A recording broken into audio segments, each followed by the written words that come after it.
Hello students, how are you? Hope you all will be fit and fine. Welcome once again in Sundar Sir's classes. Hello students, कैसे हैं आप? मैं सुंदर sir, स्वागत है आप सबका एक बार फिर सुंदर सर क्लासेस में। स्टूडेंट्स, आज का हमारा जो टॉपिक है, जैसे कि हमारी सीरीज चल रही है, हमारी बेसिक इंग्लिश लर्निंग की जो सीरीज चल रही हुई है, हमारा जो 1 मंथ कोर्स है, उसी के अंतर्गत आज का हमारा जो टॉपिक हम पढ़ाएंगे वो हमारा है vocab step 7, means you can say day 7। तो ये जो हमारे पास जो हमारे 30 स्टेप्स आएंगे, इन 30 स्टेप्स के अंदर आप, ये मैं प्रॉमिस करता हूँ कि अगर आप मेरे साथ बने रहते हैं तो आप इन 30 स्टेप्स के बाद बहुत अच्छी इंग्लिश जो है, बेसिक इंग्लिश जो है, आप सीख पाएंगे। तो लीजिए हम अपना स्टार्ट करते हैं आज का ये लेसन।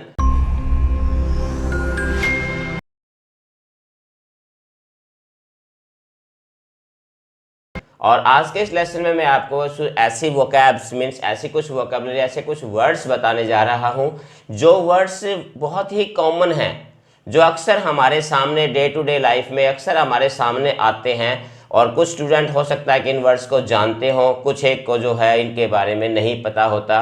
तो आज जो है हम जो वर्ड ले रहे हैं बहुत ही कॉमन वर्ड्स है। प्रीवियस वीडियो की तरह, पिछली वीडियोस की तरह इस बार भी मैंने बिल्कुल कॉमन और साधारण जो है सिंपल वर्ड्स जो है चूज़ किए हैं। और 1 बाय 1 हम जो है सबसे पहले अपनी जो वोकैबुलरी है इसको हम मजबूत करेंगे, क्योंकि अगर आपके पास वोकैबुलरी होती है तो आप किसी भी प्रकार की जो है इंग्लिश, चाहे वो स्पोकन है चाहे वो रिटन है, उसके अंदर आप फ्लुएंट हो सकते हैं। तो लीजिए सबसे पहले जो हम वर्ड ले रहे हैं, पहला जो हमारा वर्ड है वो हमारा है वर्स। सबको पता है कि वर्स को इंग्लिश में बोलते हैं ईयर। ये प्रोनाउंसिएशन भी मैंने इस बार साथ लिख दी है ताकि कुछ बच्चों को बोलने के अंदर भी प्रॉब्लम आ सकती है कि इसको हमने प्रोनाउंस कैसे करना है, तो यहाँ इसकी प्रोनाउंसिएशन भी लिखी हुई है ईयर। नेक्स्ट हमारा वर्ड है, हमारे पास है अर्धवर्ष, मीन्स आधा जो साल होता है उसके लिए हमने क्या वर्ड यूज करना होता है इंग्लिश में, तो उसके लिए होता है हाफ ईयर। हाफ ईयर, अर्धवर्ष, अर्ध का मतलब आधा होता है, आधा साल। और जैसे अर्धवार्षिक परीक्षाएं होती हैं, हाफ ईयरली एग्जाम जिनको हम बोल सकते हैं, तो इसी प्रकार से हाफ ईयर। नेक्स्ट वर्ड आपका बिल्कुल आसान, जैसे महीना, महीने को इंग्लिश में क्या बोलते हैं? मंथ। इंग्लिश की में जो है ये क्या, इसकी जो प्रोनाउंसिएशन क्या होगी वो मंथ। इसको बोलना आपने कैसे, ये भी आपने ध्यान रखना है। नेक्स्ट हमारा है सप्ताह। सप्ताह, सप्ताह जिसको हम इंग्लिश में वीक बोलते हैं, ये इसकी प्रोनाउंसिएशन होती है वीक, मीन्स सप्ताह, जो 7 दिन जिसमें होते हैं, मंडे टू संडे। नेक्स्ट हमारा होता है, देखिए घंटा। घंटा, घंटे को हम बोलते हैं आर।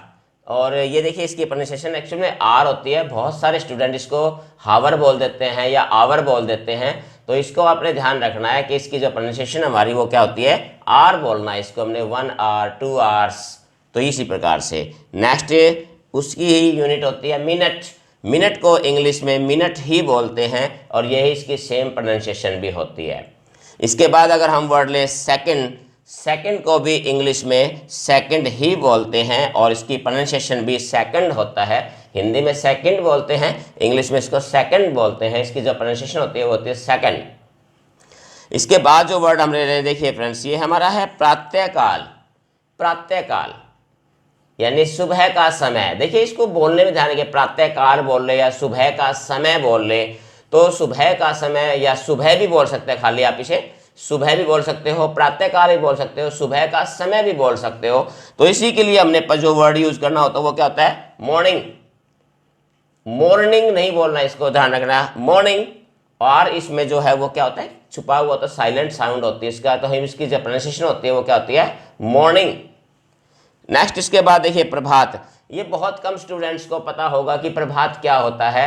प्रभात का समय होता है कि हमारा सूर्य निकलने से पहले का समय, और अंधेरा जब होता है रात का उसके बाद का, यानी बीच का जो समय होता है, सूर्य निकलने से थोड़ा सा पहले का जो समय होता है, उसको हम प्रभात का समय बोलते हैं। और प्रभात के समय को इंग्लिश में बोलते हैं डान, DAWN, तो इसको बोलते हैं हम डान।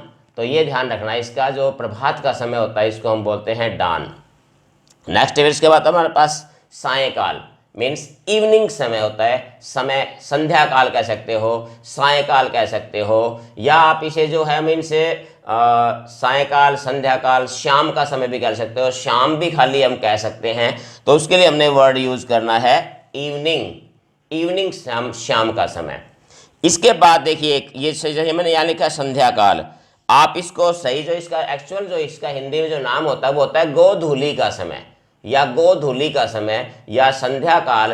तो बिल्कुल वही समय जो हमारा प्रातः, जो हमारा ये प्रभात होता है, प्रभात का उल्टा हमारा पास होता है ये, कि ये क्या होता है, सूर्य अस्त होने के जो तुरंत बाद का जो समय होता है और अंधेरा होने से पहले का बीच का जो थोड़ी सी रोशनी होती है, समय होता है, उसको हम बोलते हैं हमारा गोधूली का समय या संध्या काल, जिसको इंग्लिश में बोलते हैं डस्क।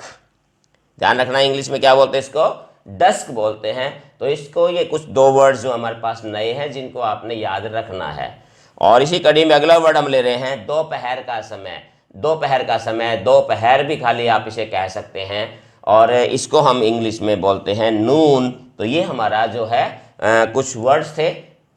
तो स्टूडेंट्स नेक्स्ट सीरीज है, नेक्स्ट कुछ और वर्ड्स मैंने लिए हैं इसमें, वो आसान आसान से वर्ड्स, कॉमन वर्ड्स और कौन कौन से देखिए। इसके बाद हमारी बात आती है हमारी रात्रि। रात्रि जिसको रात का समय बोल सकते हो, रात भी बोल सकते हो, इसको हम इंग्लिश में क्या बोलते हैं, नाइट, मीन्स ये नाइट हो जाएगा हमारा। इसके बाद आता है मध्य रात्रि, आधी रात का समय या आधी रात भी इसे आप बोल सकते हैं। तो उसके लिए आपने यूज क्या करना है, मिड नाइट। क्या वर्ड है, मिड नाइट। तो ये आपने इस चीज का ध्यान रखना है। इसके बाद बात हमारी आती है दशक। दशक क्या होता है, ए ग्रुप ऑफ 10 ईयर्स, यानी 10 वर्षों का जो समूह होता है उसको हम दशक बोलते हैं। इसको आप डिकेड बोलते हैं, ये हमारा डिकेड, दशक।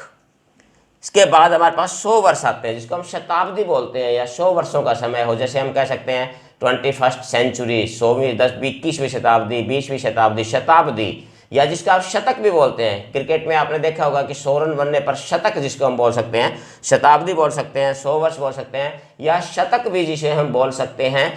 तो उसके लिए वर्ड यूज किया जाता है सेंचुरी। सेंचुरी ये वर्ड इसके लिए प्रयोग किया जाता है, शतक, शताब्दी या 100 वर्षों के लिए। अगली बात आती है हमारे पास दिन। दिन को आपको पता होता है क्या बोलते हैं हम, डे बोलते हैं। दिन के लिए क्या करते हैं हम, डे का इस्तेमाल करते हैं। अब बात आती है आज। आज का समय, आज का दिन, आज का समय के लिए हम यूज करते हैं टुडे। आज का दिन कह सकते हैं, आज कह सकते हैं, आज का समय, तो उसके लिए हम यूज करेंगे टुडे। फिर आता है हमारे पास कल। कल दो प्रकार के होते हैं। पहला कल होता है जो बीता हुआ, जो बीत चुका है, पिछला कल जो हमारा बीत चुका है, उसके लिए यूज करते हैं यस्टरडे। क्या यूज करते हैं हम वर्ड, यस्टरडे। और उसके बाद नेक्स्ट जो हमारा आता है कल जो आने वाला है, फ्यूचर का होता है आने वाला, उसके लिए वर्ड यूज करते हैं हम टुमारो। टुमारो। तो आपने इनको बोलना भी आने, यानी कि इनकी प्रोनाउंसिएशन जो है वो भी आपको आनी चाहिए अच्छी तरीके से। नेक्स्ट वर्ड हम लेते हैं हमारा आज रात। आज रात, जैसे आज का दिन उसी प्रकार से आज की रात या आज रात, उसके लिए वर्ड यूज करेंगे टुनाइट। टुनाइट, जैसे टुडे इसी प्रकार से टुनाइट। आगे हमारे पास है चार। देखिए मैंने इनमें जो डायरेक्शंस है वो भी मैंने इसी में शामिल कर ली है, वो इसीलिए ताकि आपको जो है इसके लिए अलग से जो है उसमें, तो इसके लिए आप चार डायरेक्शंस के नेम भी आपको याद होने चाहिए। जिस टाइप सबसे पहले हमारे पास है पूर्व। पूर्व दिशा जो होती है उसको हम क्या कहते हैं, पूर्व दिशा, ईस्ट बोलते हैं उसको हम। इसके बाद बात हमारी आती है पश्चिम। तो पश्चिम दिशा को क्या बोलते हैं, पश्चिम दिशा को हम वेस्ट बोलते हैं, वेस्ट। इसके बाद हमारी आती है उत्तर दिशा। उत्तर दिशा को नॉर्थ, नॉर्थ। और उसके बाद हमारी आती है दक्षिण दिशा, साउथ। तो ये हमारी चार डायरेक्शंस भी इसमें शामिल है, चार दिशाएं भी हैं जिनको हम कैसे बोलना है। तो स्टूडेंट ये था हमारा आज का लेसन। इसमें कुछ गिने चुने वर्ड्स थे। देखिए इसमें आपने देखे कुछ बहुत सारे आसान वर्ड्स भी थे जो अक्सर आपको पता भी थे, कुछ वर्ड्स इसमें नए थे। तो इसी प्रकार से मैंने जो है बहुत सोच समझने के बाद जो है ये चीज़ें जो है मैंने डिसाइड किया कि कौन से वर्ड्स मैं आपको किस स्टेप में दूं। कि शुरुआत हमने करनी थी बहुत ही कॉमन बेस जीरो के साथ करनी थी, इसलिए मैंने बिल्कुल आसान आसान वर्ड सबसे पहले मैंने फर्स्ट स्टेप्स के अंदर, शुरुआती स्टेप्स में मैंने आपको बिल्कुल हल्के और कॉमन और सामान्य वर्ड्स उठाए हैं। देखिए ये वर्ड्स वैसे देखने में बहुत ही आसान हैं, कॉमन वर्ड्स हैं, लेकिन ये वर्ड्स बहुत ज़्यादा इम्पोर्टेंट है। क्योंकि शुरुआत जो होती है इन वर्ड्स के साथ होती है, तो हमें अपनी वोकैबुलरी को अनरिच करने के लिए जो है हर प्रकार के वर्ड्स जो है हमें लर्न करने होंगे।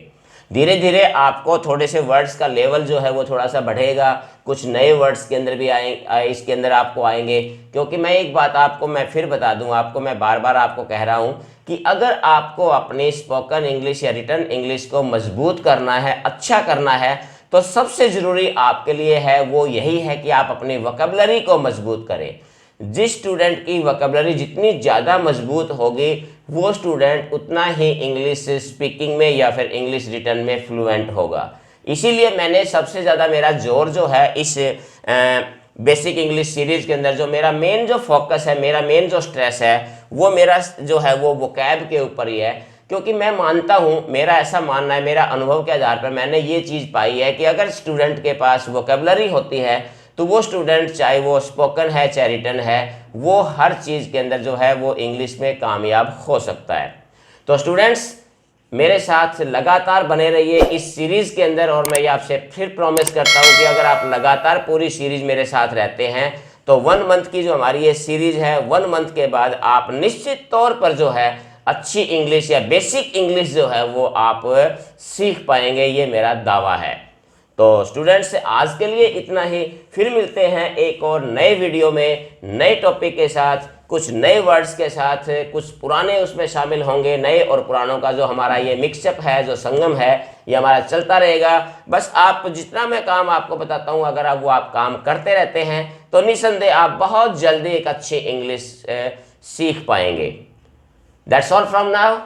Have a nice day. Thank you.